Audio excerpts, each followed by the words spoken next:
Deuxième vidéo où je te donne une niche que tu vas pouvoir exploiter en stratégie SEO. Donc là, c'est une niche dropshipping, comme la précédente vidéo que tu peux retrouver juste dans la description, où je te donne également une niche à fort potentiel.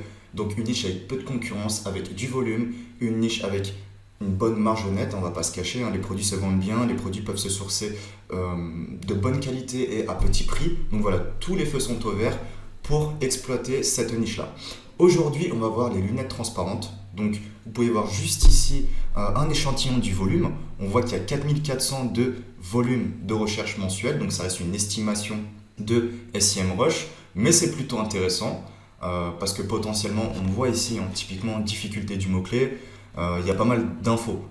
Mais ce qui est intéressant, c'est de voir le volume et après d'analyser de manière manuelle, de manière chirurgicale, directement sur Google. Et non pas de se fier aux critères soit du keyword difficulty, tous ces trucs-là qui au final ne sont que des estimations de d'autres informations qui sont très souvent pas forcément 100% exactes. Même si dans certains cas ça l'est, ce ne l'est pas à chaque fois. Et seul votre œil, votre expérience pourra vous dire si une niche ou non est viable et surtout si elle est accessible rapidement. Parce que comme vous le savez, le SEO c'est long.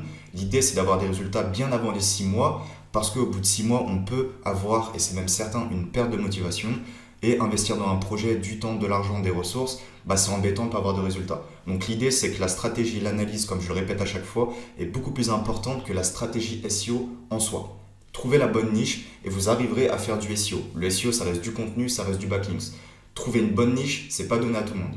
Donc ici, lunettes transparentes, 4400 de volume de recherche.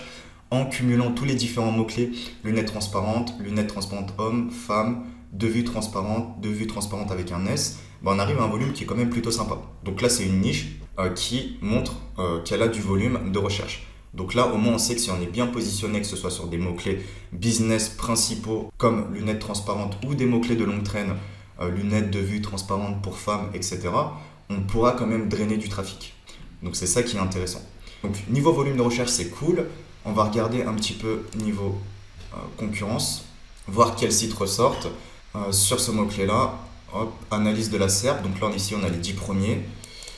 Ok, donc on va Optical Center, normal, site de lunettes transparentes. Ici Pinterest.com.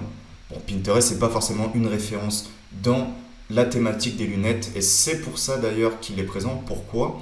C'est parce que j'ai trouvé cette niche-là grâce à l'extraction des mots-clés Pinterest. Parce que Pinterest c'est un site qui est sur beaucoup de mots-clés, mais qui n'est pas forcément adapté au SEO. Donc c'est-à-dire qu'il y a tellement de pages que bien sûr ça se perd sur pas mal de mots-clés, mais demain en faisant un site lunettes transparentes, on va vite détrôner Pinterest.com.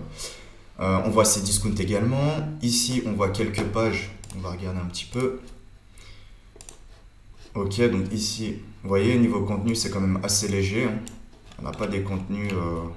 Ok, on a un site qui est assez UX, qui est assez travaillé ergonomique, mais en dehors de ça, disons que le SEO de manière éditoriale n'est pas forcément hyper travaillé, que ce soit en quantité ou en qualité.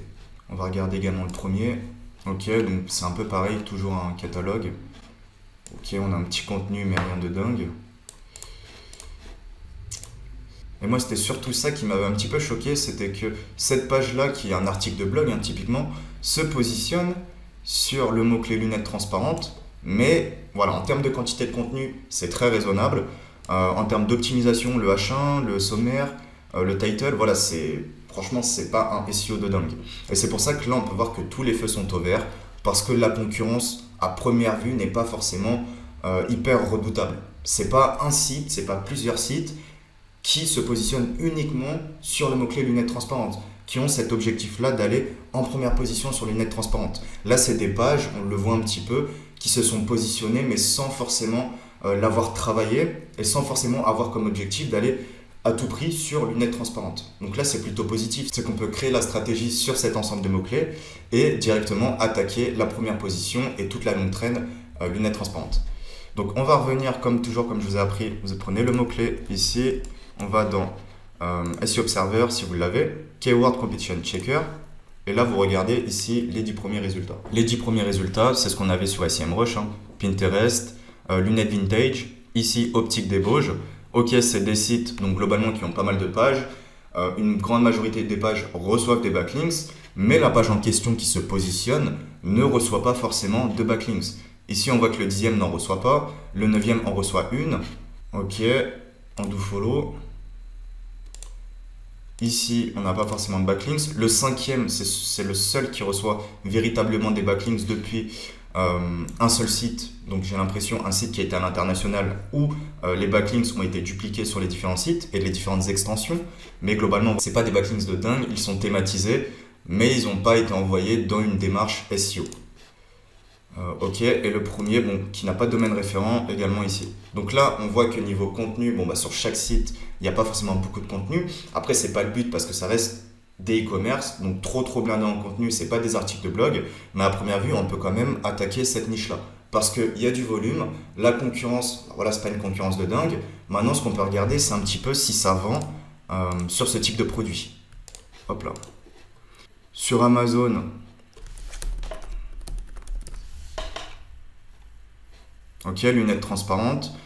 On voit voilà, qu'il y a pas mal de feedback, on voit qu'il y a pas mal de demandes, hein, pas mal d'offres et pas mal de demandes. Donc c'est un produit à première vue qui peut se vendre assez facilement.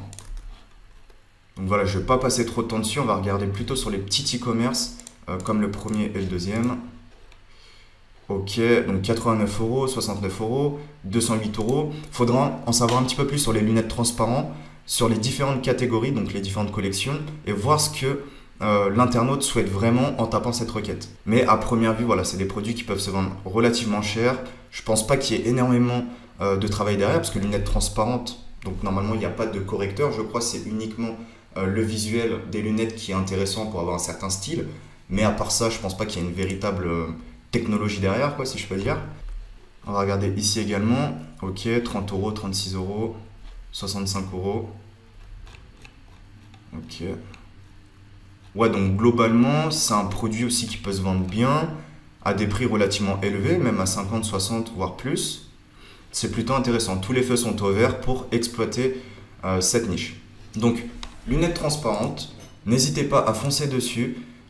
N'hésitez pas également à mettre un like, mettre un commentaire si vous avez apprécié cette vidéo, si vous avez d'autres idées de niche, soit que je vous donne ou surtout que je vais exploiter suite à vos commentaires. Par exemple, Romain, que penses-tu de cette niche? Là, tu me donnes la niche et là, je te fais une vidéo dessus en public pour voir si cette niche est viable ou non et je te donne mon ressenti si ça vaut le coup d'aller sur cette niche, que ce soit du dropshipping ou de l'affiliation.